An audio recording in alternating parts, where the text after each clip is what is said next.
Yo, shout out to the Most High. It's over eyes, even though Lord say this. LD's also known Lawrence to one for another episode of I Need to Know.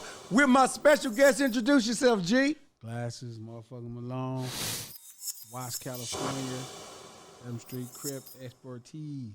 Okay. I like to ask all my guests this, man. How did you get your name, Glasses Malone, man? I can't see. It was a joke and shit. I had some glasses, lost them, long story short, and that became the joke. People started calling me Glasses. Where did the Malone come from? My big homie gave me the name. You know what I'm saying? When I started rapping. But Glasses was like a joke. People would make fun of me because I lost these glasses. But you fight a couple people, win some fights, survive some shootouts, go to jail and don't tell when they start to carry some weight. Okay. You know. For sure. Well, speaking of all that street life shit, I always like to ask all my guests or brothers or partners or stuff like that when I come across them and they from L.A., how did you get involved in street life?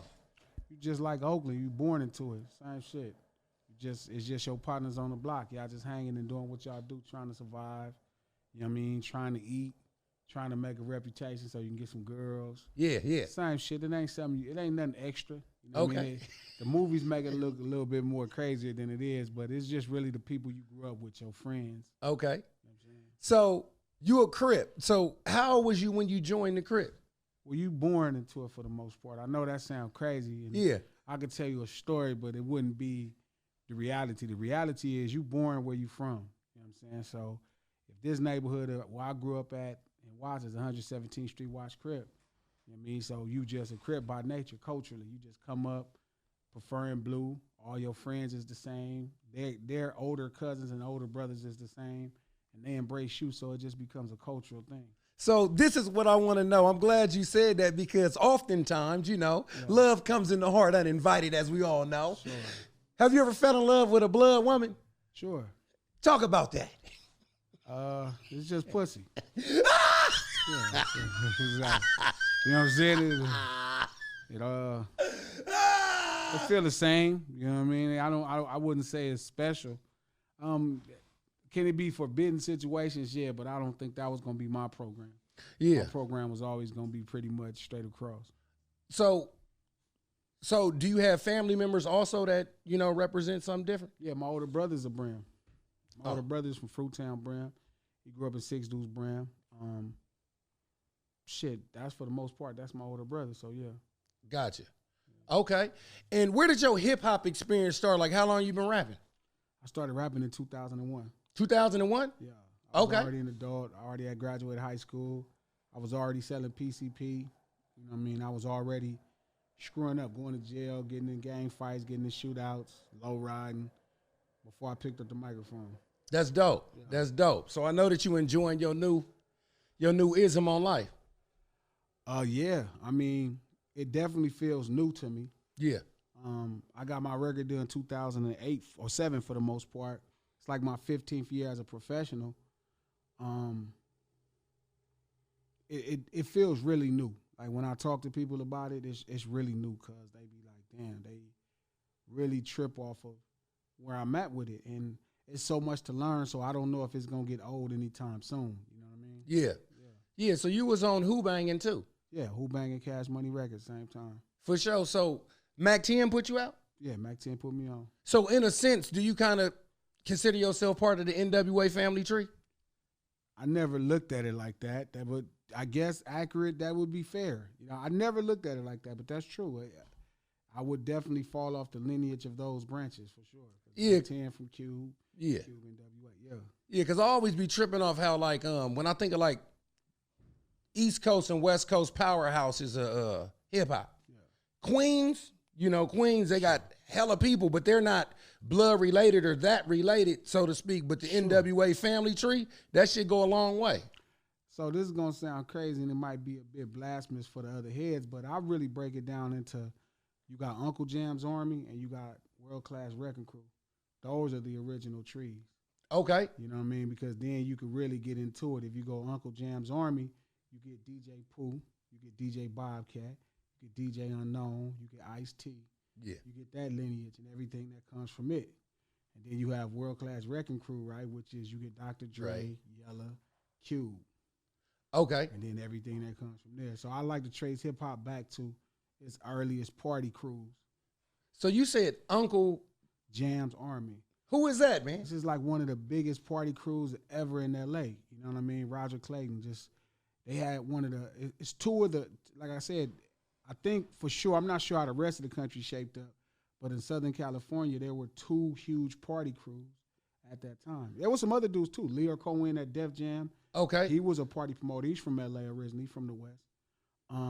It was other guys, but I think when everything settled down, it really came down to Uncle Jam's Army, who used to throw parties at the Coliseum, you know what I'm saying, and have thousands of people. They brought LL Cool J to perform in L.A. first.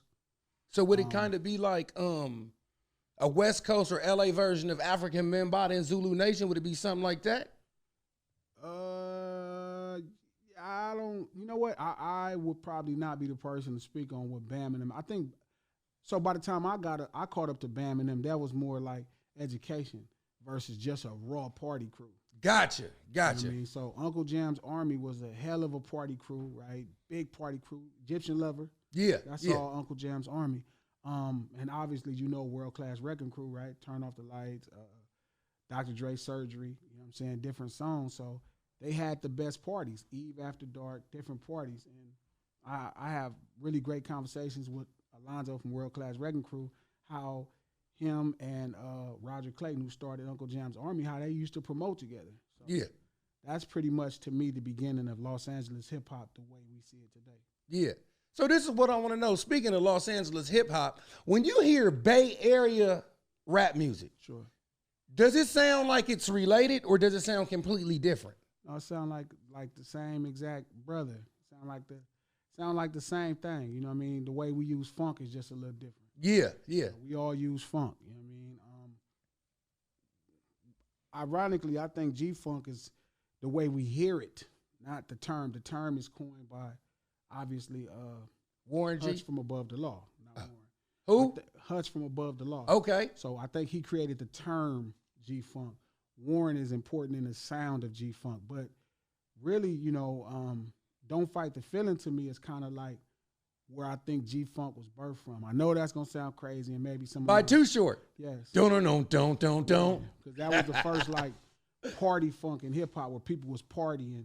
Yeah. To me on the West. Okay. You know, because they had funk before it, but it wasn't super festive and dancey. Yeah. Like Don't Fight the Feeling, and I know at that time, Penthouse Players Clique, which is where DJ Quick came from.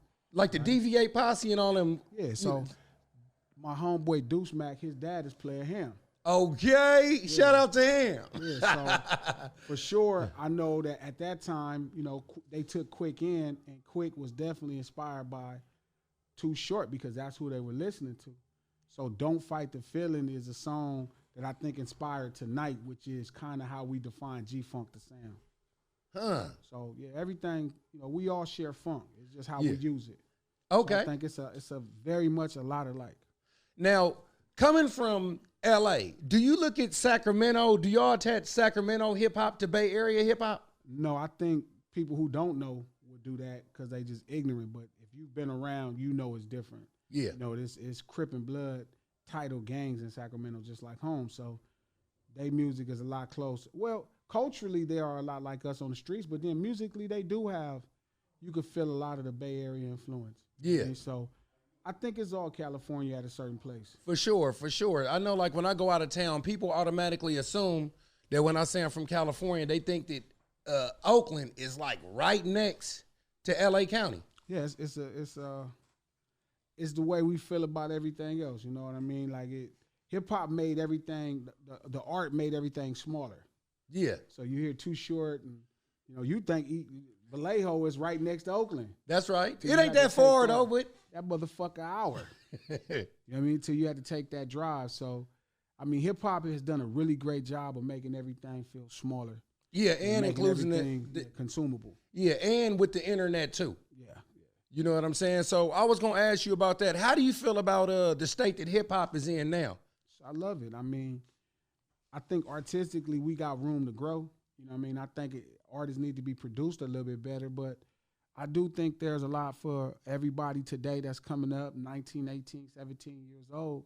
It's a lot of stuff they can offer to the game. So just being produced in the process is the key for them. But I think I love where it's at. I love where Chicago drill music was. Yeah. I felt like we got a cold education about what's going on there. Yeah. I love what Future and everybody else did for hip hop because we got education on. I didn't know that many black people was on drugs like that.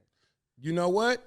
When we was coming up, right, because we about the same age, when we was in high school, black people wasn't on cocaine in high school. Yeah. Or ecstasy. Yeah, because we just saw the crack era. That's right. And you saw the crack era, the last thing you wanted to do was touch anything that was white. That was the cap. You might have didn't have mayonnaise because you was like, hold up, I'm not. But again, like one of my homeboys was talking about like you skip an era and now you got this epidemic happening because they didn't. Like I say, I watch everybody drink. Like when I was younger, they had winos. That's right. Nigga didn't have to tell no crack, no cocaine, no heroin. That nigga have some Mad Dog 2020 be laid in front of the store. That's right. I mean, just off pure alcohol. So I grew up not drinking and smoking because I seen real winos. That's real. Well, I know one thing. I listened to your album. You took your belt off on the world on that motherfucker. Yeah, that's you know what I'm saying? Yeah, you brought you something dope. So yeah, cancel these nuts. Available everywhere. Some dope shit. Oh yeah, this is dope. This is some slick shit, man. Yeah. So, for sure, man. Thank you. Cancel These Nuts is really dope. Whole album produced by Irvin Pope, EP from Watts, just like me. Cancel really These Nuts. Brother. Yep. Kanye should have never married that bitch. Yeah. 21 Stimmy Flow. Yeah. Fed Up. The one I like Jim Dandy. That's the did the police end up coming in on the fluke? Yeah. So this is what I'm fucking with you on, right? Sure. Okay. I'm fucking with It you on your tough, huh? It wasn't tough. I'm fucking with you. It was like a real thing. It was like, oh, this nigga didn't even get to go out tough. Nah, it was. But it's cool though. God does that. Yeah, you get lucky.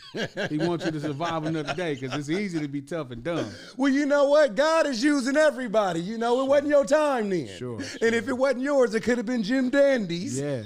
So Jim Dandy's is this amazing fried chicken place in Los Angeles.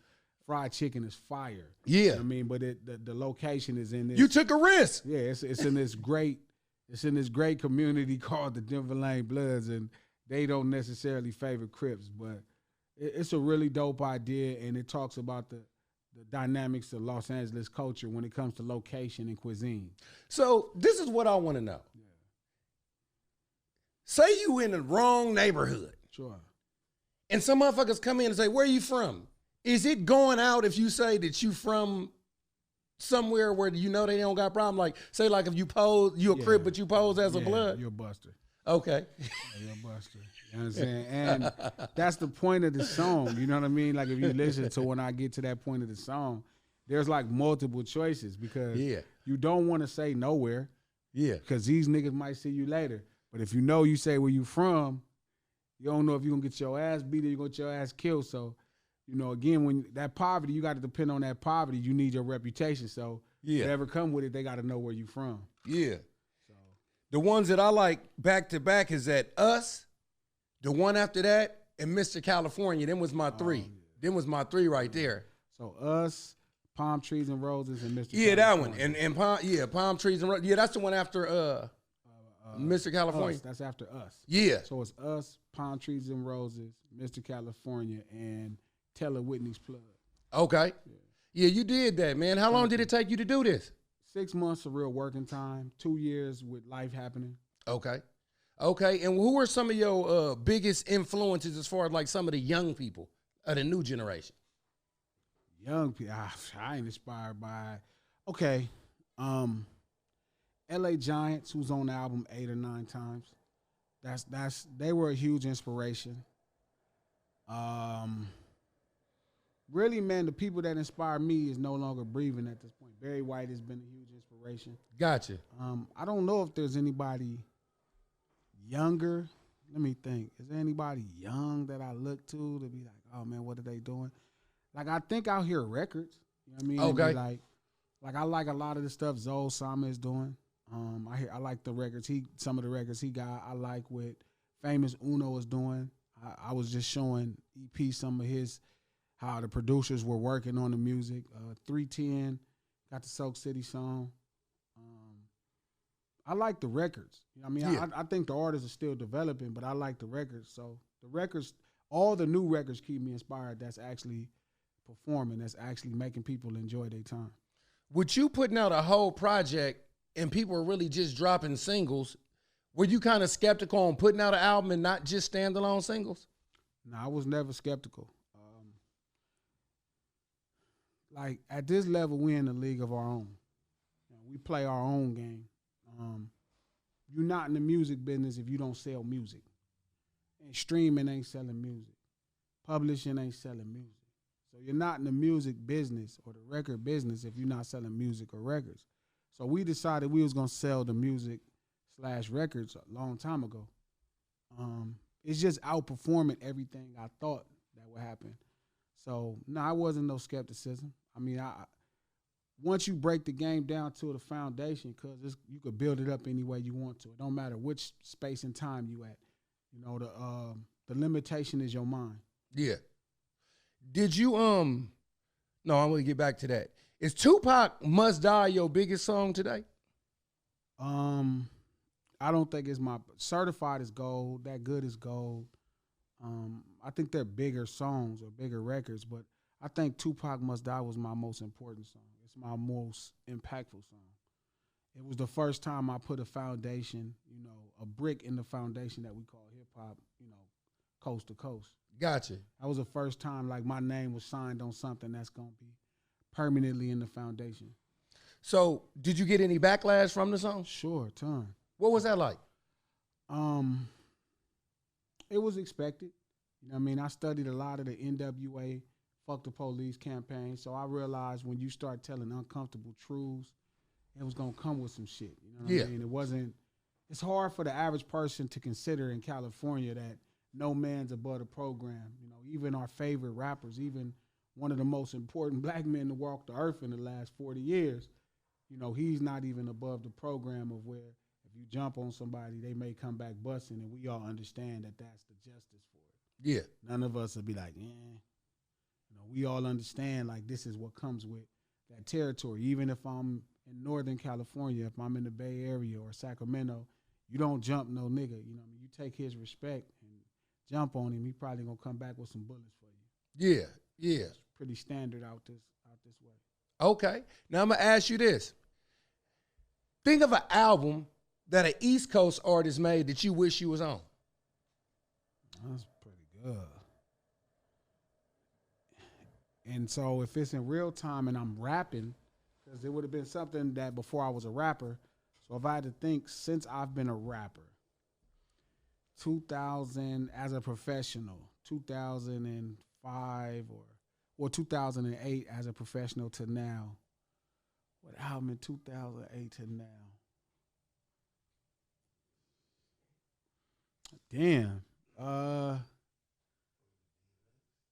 Not from 2008. Not X from 2008. You know what? The first Nas and Hit Boy album. King's Disease. King's Disease. I think that record would have been something I would have liked to be a part of because I think he had a song on there. Death Row East is on that, huh? Yeah, I think so. Yeah. I like that song a lot. I would have liked to have been on King's Disease if there was an East Coast album from 2008 to now that I could have been on. What about West Coast? Shit. Either My Crazy Life or Good Kid, Mad City. Okay, and down south. 2008 to now. What year did May come out? Made by Scarface. Any of the Scarface projects, Emeritus, Deeply Rooted, all that came out after 2008. But I think, 2008, like Emeritus or Deeply Rooted, one of those Scarface albums, anything with Scarface, I would kill to be on. Any MC in the game remind you of yourself?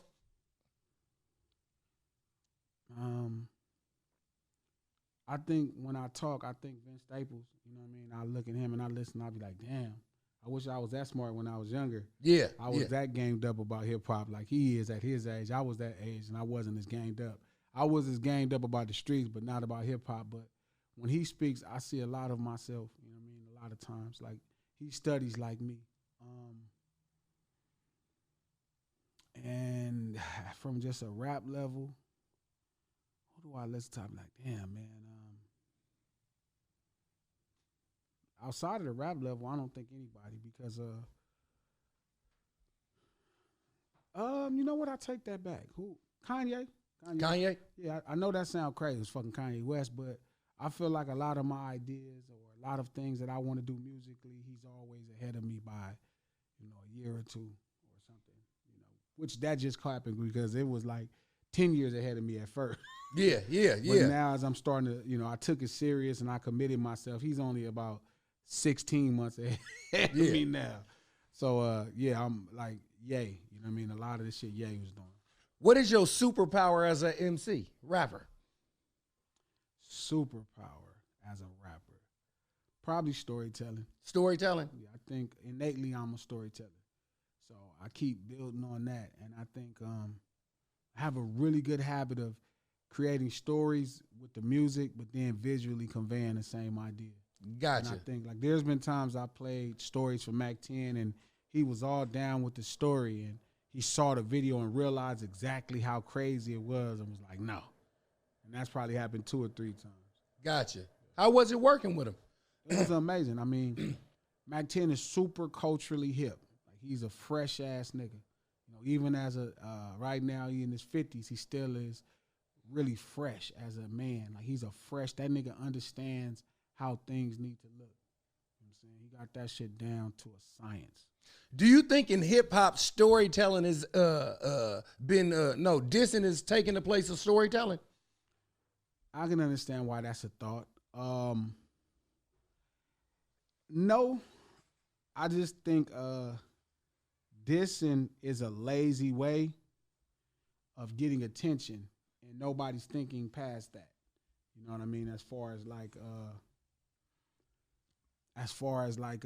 how to gain attention. So I don't think dissing is taking the place to start. Dissing been in hip hop shit probably since the beginning. But it's evolved into something completely different. Has it? You feel so? Yeah. What you mean? So Roxanne, like say like me and you battling, right? Sure. Me and you going back and forth, and then we could still do a show together. Hey, meet me down here. All them niggas said no. That's not how that was happening. You said what? That all them niggas, I asked all them older people in New York and all them legends, and they was like, we was not doing shows. Like I DM'd Shan before and talked to Shan, and he was like, we was not cool. Okay. Been on but nobody wasn't dying though. Well, that's because they remember the boroughs are far apart. I mean, it's this belief that hip hop was this peaceful thing, and it wasn't. It was always on. Feel me? It's just when you in Queens and when you in the BX, they're like as close as they are, still a world away. I'm glad you said that because now this is sparking a thought, right? Sure. But a lot of people, right? A lot of artists get killed out their hometown based on some beef that they might actually have because fans is actually got gangs that's out of town. You see what I'm saying? Like the check-in. Say like there's a rapper from, let's just say like California, right? Yeah. And then he's beefing with somebody in New York. And then he comes to California and gets killed because of the beef. So when you say that really happened though? Yeah, the Biggie did it. Not really. That was some whole I know that sound. It's not the same. No. I mean, right? I get it. No, it's not. It's not. Like that situation was a really tough situation that's way more nuanced than that, right? Like it's not as simple. You saying nuance meaning that it's not as simple. When Pac was breathing air, nobody touched Biggie, nobody touched Puff. Like Pac was never gonna let nothing happen to them people. Pac understood the business and decided he was gonna be successful at the expense of what they tried to start through marketing. Right? What Puff tried to start through marketing. Okay, this is getting good. When Puff used when Puff used Pac getting shot and put out who shot you, knowing people could be confused, and he used that as a marketing employee, which I can't guarantee because I wasn't in the meeting, but I get it at this point. That shit made Pac feel some kind of way in jail. So when he came home from jail, he was committed to using that whole situation as a launch pad. You know what I mean? To launch his career into the stratosphere, and he got it right. But when they was breathing air, them niggas didn't even touch each other. And they had ran into each other 2 or 3 times. So I don't think the goal for Pac obviously not with Big, but for sure, I don't think the goal with Pac was to ever bring harm to Puffy or motherfucking Biggie. I think the goal was to launch his career in the stratosphere and use the fact that it was a cross-country thing as a way to make the world tune in. So I think that's why when they were breathing, they ran into each other 2 or 3 times. Niggas ain't threw a rock at each other. But does it matter if the motherfuckers listening to the music think it's real and tend to act on it? That's like eating McDonald's, cuz, and thinking you're getting a well-balanced meal. You know what I mean? There's no mercy on the ignorant. Yeah. I mean, it's marketing. Yeah. So you think that rap beefs today, right? Rap beefs today are no worse and haven't evolved into being more dangerous since the beginning? Well, I think it's stupid when you beef with a nigga around the corner. Because you're probably going to see him. You know what I mean? Like, it's different. You get what I'm saying? Yeah. Like, if y'all both from Oakland and you niggas is talking shit about each other, there's a strange possibility you might run into cuss. For sure. You know what I mean? So it's like, if you talk about a nigga that's like 10 miles away from your house at a 15-mile radius, you know what I mean? I don't think you should be rapping about this nigga at this point. It's either I'm shooting this nigga or I'm squashing the beef. But for sure I wouldn't be trying to talk shit unless I'm actively pursuing violence against that person. True indeed. And I'm fucking with you 100% on that. Sure. I'm just adding a however. If it's the motherfucker that's rapping, the motherfucker that's rapping, let's just say he got the money. Sure. He's at the top of the pyramid. The motherfucker's under that, because he's the cash cow, is looking to find some type of worth and might believe the shit is real and bust a nigga head open. It's possible, but I think that would have happened 40 years ago in hip hop. Okay. I think that would happen 40 years ago in hip hop. I think if Chris crew ran into Shan crew and there's some niggas that ain't with Shan or Chris, somebody might have got hurt. But not died though, right? Hell yeah, motherfuckers might die. Fuck yeah, these motherfuckers is crazy when you in this ghetto. Yeah. You know what I mean? So I think there's a falsehood to believe that it was much more peaceful. And them niggas is crazy as a motherfucker. There he is. Them niggas is crazy. I'm not giving Chris and Shannon, them niggas was crazy. Yeah. Now they finally came together and realized, but man, that shit was serious. Like, there's this belief that they was just rapping, then they'd be at the concert tonight performing the diss records, talking bad about each other on the same stage, and that is not happening. You know what I mean? Like, Chris for sure, like, I remember studying Chris and hearing him as a child. That nigga is not playing. Yeah. So I don't think Shan from Queens is playing either. So, you know, I think it's different when you have an LL Cool J versus an Ice-T. Shit, I mean, it could have got bad with Too Short and Hammer. Yeah. These motherfuckers is around the corner. Mm-hmm. You know what I mean? So I don't think it didn't get bad because they was thinking to themselves like, oh, you know what, we not going to trip. I just think that it was a blessing. God blessed the situation and was like, you know what I mean? We not going to let nothing bad happen. But then other times, shit does happen. Yeah. I mean, it's just kind of the, you know, even in the Biggie Pac thing, like that wasn't really over Biggie and Pac as far as what happened to Tupac. That was over some shit that was on some street level shit. And then Big probably was on account that somebody lost a friend. I don't know. Yeah. That's what I would think. I don't know what's true.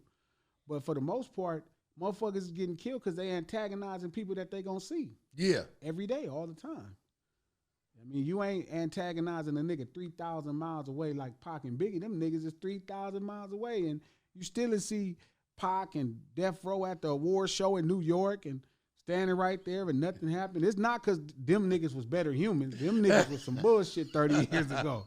You know what I mean? Them niggas was not cool. Them niggas was on some bullshit. They wasn't better men. You know, if you listen to the records, they was talking about raping each other with hangers and all kind of unsavory shit. So I don't think they were better humans. I just think they understood the business of it and made more sense of it business-wise. Well, do you think, no, I don't want to say it like that. Let me just find a way to wrap this shit up. Sure. Do you think that, I'm going to say it anyway. There you go. Do you think the young people right now, right?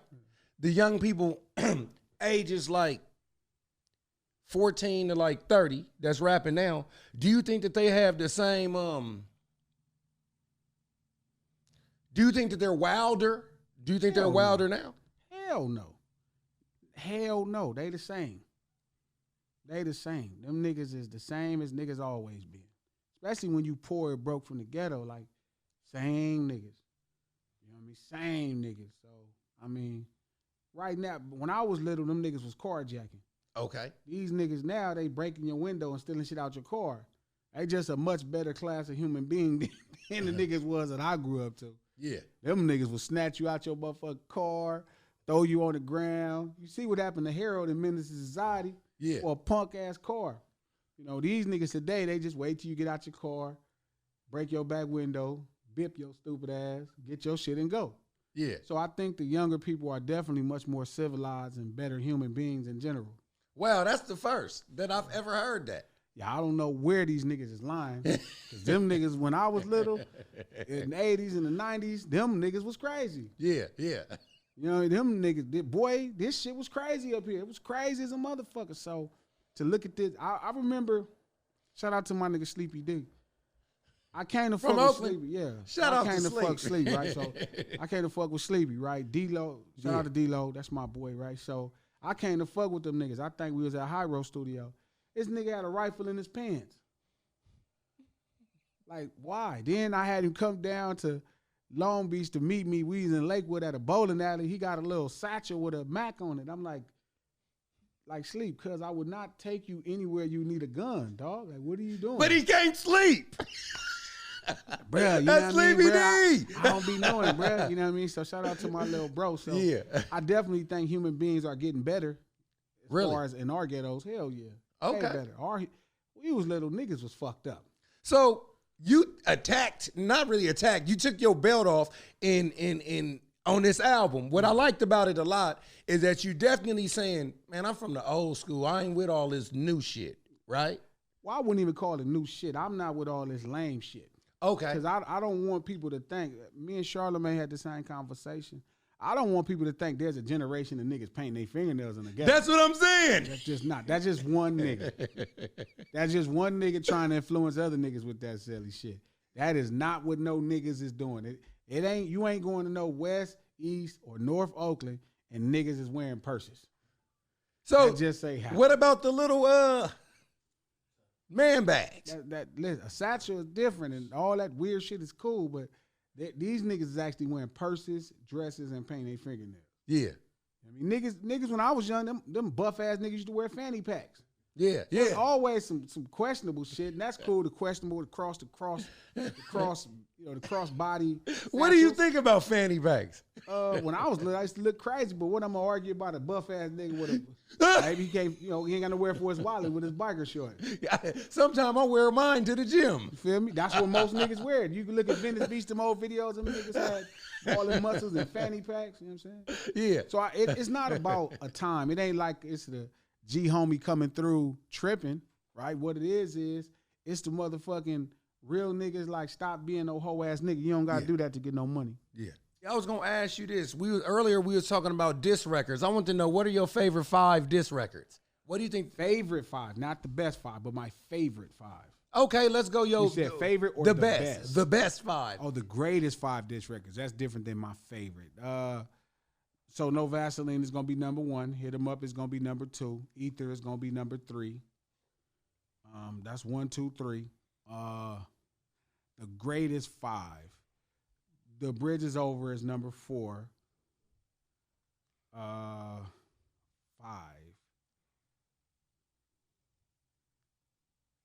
You know what? So I'm gonna throw you something.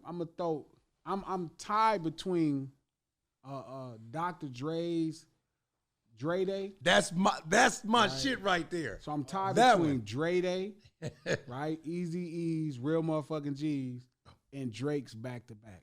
Okay. I know that's crazy, but Yeah. those 5 as far as diss records Well, you know it's crazy because I got those, but Dre Day definitely. is an underrated diss record. Yes. And I'm gonna tell you who else is coming. Wankster by 50 Cent. Wankster is super underrated, and it was nice too. It was nice. I bet it was. Real Motherfucking G's. Yeah, but you know what's so funny though?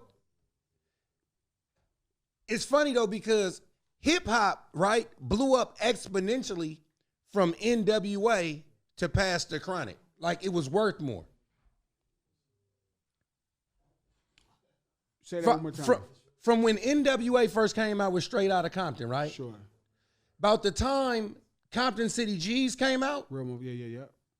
I mean, yeah, Real Motherfucking G's. Sure. Same. Hip hop was worth more money. It was a bigger business, is what I'm saying. You know what's crazy? Enough credit doesn't go to Dr. Dre and Death Row for what they were able to do. Suge Knight for what they were able to do with hip hop. You don't think they get enough credit? No. You know what's crazy? I was having a really dope conversation because we was talking about rest in peace Shock G and Dr. Dre in 1990, 1991. Yeah. They probably was at the same exact place. Huh. Like, and like Shock was some shit in That's 1990, 1991. Dr. Dre didn't really become what we're talking about. He was don't get me wrong, he was already revered. He already had records, obviously. He had underground records from World Class Wrecking Crew. You know what I mean? He had, Eazy-E, motherfucking the NWA record, Boys in the Hood. And Easy does it. Doc shit. Yeah.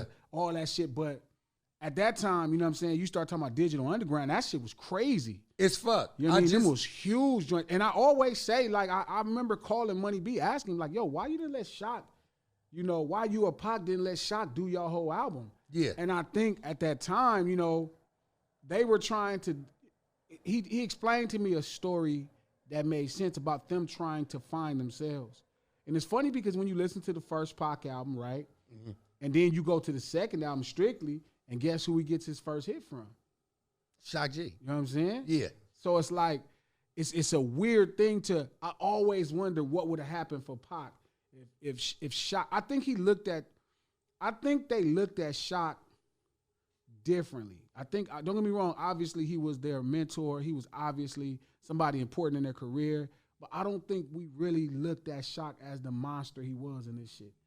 But hence, to my point, the way we define Dr. Dre is rooted also in that Death Row time because they took hip-hop to somewhere else. Yeah. They took Death Row, you start talking about the Chronic selling 3-4 million albums. You start talking about Doggy Style selling double platinum in 3 weeks. You know what I'm saying? That type of shit hadn't happened. And that's why I said it grew as a business. And people forget that NWA, right? That started a genre. That Straight Outta Compton, Easy Does It, that started a genre, or not really pioneer, but it made I would say 6 in the morning. Okay. Yeah, I would go with that. I would go to that record. I would go with that. And no disrespect to all them niggas, they my favorite niggas, but I would go to 6 in the morning because that whole story style, right? Like when Schoolie D did it, Schoolie D was rapping about MCs and DJs. When T got it, it was just a corner. Yeah. It was just how we lived on the corner out west. Yeah. And I think that story, obviously, if you listen to Boys in the Hood, it is 6 in the morning.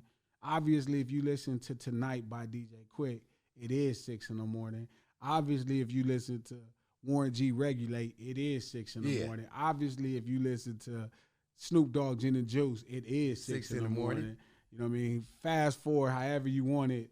If you listen to Gangster's Paradise, it's Colors. Yeah. You know what I'm saying? So Ice-T as the father of gangster rap definitely is undercredited, and that record is the beginning of it all, 6 in the morning. So I got to ask you this question about gangster rap since we on the topic. Sure. Do you think that gangster rap has got better since its inception? Better, no. I think there's moments where I'm intrigued. Yeah. You know what I mean? But I don't think as a whole job we've done a great enough job of letting people know exactly what's going on versus the people we grew up listening to. They did a much better job of explaining why they were criminals. Well, you know what? I'm glad you said that, though, because from my opinion, right, a lot of rap records are 2 verses, right? Sure. Back when we were younger, it was 3 verses. I always say that. The first verse was, I'm thinking about doing it. The second verse is, I'm doing it. The third one is where the moral comes in and be like, hey, man, don't do that. That was cool, or love's going to get you. Now, if it's only 2 verses, motherfuckers here like, I'm thinking about doing some scandalous shit. I'm doing it. Next record. I'm not mad at that. That's dope. So it's ended off on the glorification note. I don't want to say it's a glory to it, right? I hate when we use that word. I think it's just recognizing that we do it. I don't know if we be like, oh, you know what? I sold all the dope and I'm the man now. Like, I don't think that's really, outside of Rick Ross, you know what I mean? That's not nobody's narrative. For the most part, you know what I'm saying? Like, But I do agree. Like there is a place where you can see there's a lack of wisdom of like, yeah, you probably don't want to do this. Because if you don't clean it up, it's glorification. Watch this. Hey, yeah, man, I fuck prostitutes and shit like that on the host roll all the time. I've never heard that. But I'm just saying, if a motherfucker say this, but I don't think we celebrate that far. Like I hear it's a lot of shit where people talk about we celebrate serial killers. You can't just be killing people and we fucking with that. We ain't fucking with no Jeffrey Dahmers or John Wayne Gacy's. Like you got to be a soldier in the war, and I think sometimes we look at that as glorification. You know what I mean? Because we're talking about soldiers in a war. You know what I mean? And they're telling their survival story. It's a pride of it. I mean, so it's easy kind of for us to look at it and be like, you know, them niggas is bragging about killing niggas. No, them niggas is bragging about doing whatever they had to do to survive the war.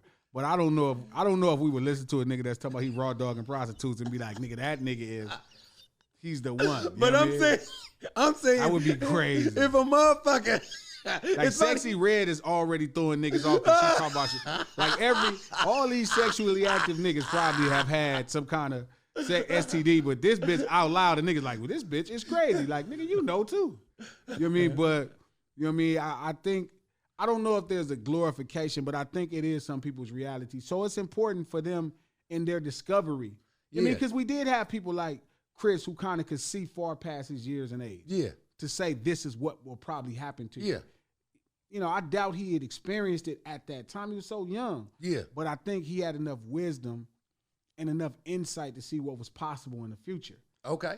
You know what I mean? But then Ice-T 6 in the morning is like, that's how niggas live too. Yeah. You know what I mean? Boys in the hood, you know, some niggas end up in jail. Yeah, yeah. They tried to bust, you know, Susie tried to bust him out with the submachine Uzi. That's right. That's right. The police didn't hurt her. You know, both of them stayed for attempted murder. So, you know, again, even now, like, you don't, you know, if you listen to a rapper and then they die at the end, you pretty much, I don't give a fuck what a rapper talked about. He died at the end. You know how this works. Yeah. So all the rappers today that you feel maybe are sharing a bit too glory, they dying at the end.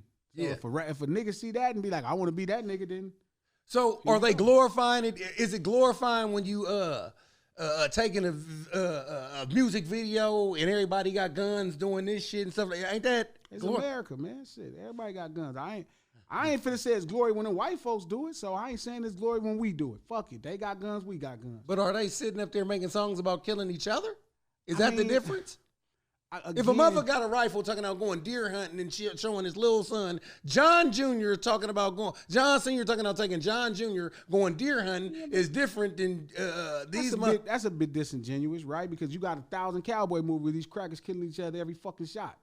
And they watch them motherfuckers all the way, and they celebrate them motherfuckers right now. It's a nigga 100 making move. What's the nigga Clint Eastwood? They celebrate them crackers the whole time. Yeah. Cowboys all the way to the end. Every mafia movie, Godfather, there wasn't one nigga killed, and them crackers was killing each other. So I'm not gonna make it like we doing some shit that ain't happened in this weird sense that we call America, where, you know, we are a bit intrigued with crime a bit too much, but, you know, we all share the same, you know, intrigue in this world that doesn't exist to most people. Yeah, yeah. You know what I mean? So I don't want to make it like we any worse than fucking, you know, everybody talking about they want a relationship like Bonnie and Clyde, like they didn't die at the end. You know what's funny that you say that, because that's America's #1 couple. Yeah. They be like, and them motherfuckers was murderers, assholes that died at the end and got killed by the police. Yeah. But motherfuckers don't know that part of the story. So, you know, by that standard, do white people glorify Bonnie and Clyde? I mean, I just think that people are ignorant and they don't know the beginning and the end of the shit. So, you know, obviously it's up to us as artists to really tell them what happened at the end. And if we let them just come up to their own conclusions, they're going to pick the highlight. So you do believe that it's artists' responsibility to actually educate their listeners? It's Glass's responsibility. Okay. Some artists, it might be to do what they do. I like Glasses, that. He sure. answered that like a straight Mac politician, a Mac No, for he real. Said glasses. Because this is what I do. This is what Douche Mac do. This is what EP do. What them little niggas do is to stay black and die. That's right. For us, it's about making sure niggas know that this is the whole thing that come with it. And I take that responsibility serious. And I don't want these niggas in my lane. I don't want these niggas to grow a fake conscience. They'll start lying about what happened at the end, too. They gave me 766 years, you know, making up lies and shit. So I like the space that we are the only thing in this space telling a motherfucker 9 or 90 the truth. Yeah. I appreciate that. So I want to know this. Say like you went to a prestigious college, right? Yeah. And then your professor said, "Hey, Glasses, do me a favor. This a classroom assignment. Sure. Bring me," and he's about a 70-year-old person that's non-black. He says, "Bring me 2 albums, right? 2 albums to, introduce me to hip hop, or that you want to share hip hop with me about. Which 2 would you give him and why?"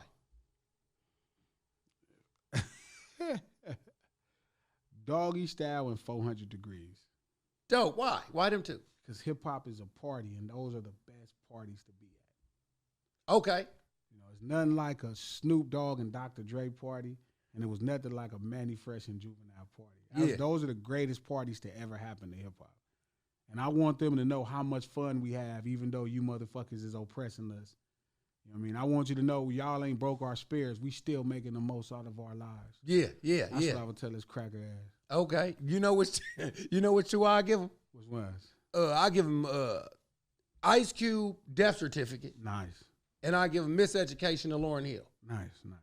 Because I feel like Miseducation to Lauryn Hill, it actually sheds light that is borderline neo soul, borderline R&B. Yeah, you get a I lot. hate we call it neo. So I hate that. It's just R&B. I hate that they didn't relegated us. But to neo this just little mean niche. new, right?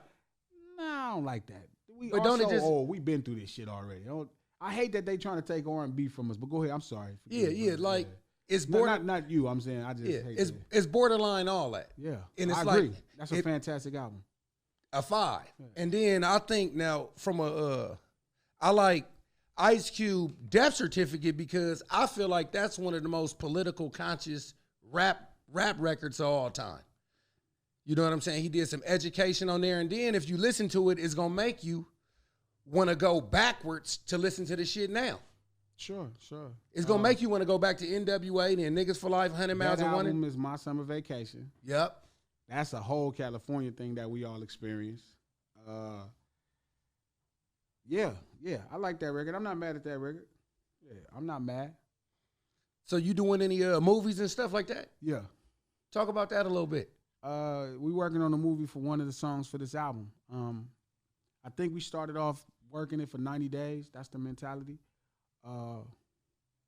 Somewhere along the line, we realized that it was going to be a lot more work, which I don't know how did we undershoot the work, but we was going to have to tell a story in multiple mediums.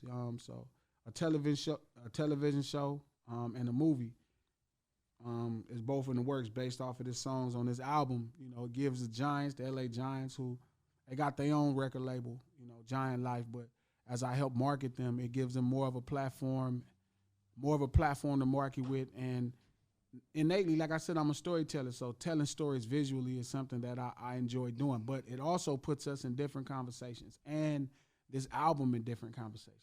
Gotcha. Yeah. And what are the most 5 creative hip-hop stories that you done heard? What are your 5 favorite or most creative in your opinion?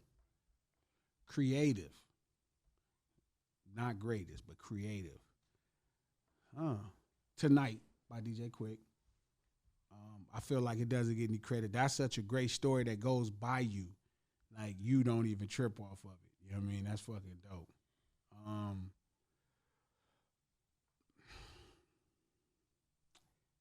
Is Kanye Through the Wire a story? Yeah. I think Kanye Through the Wire.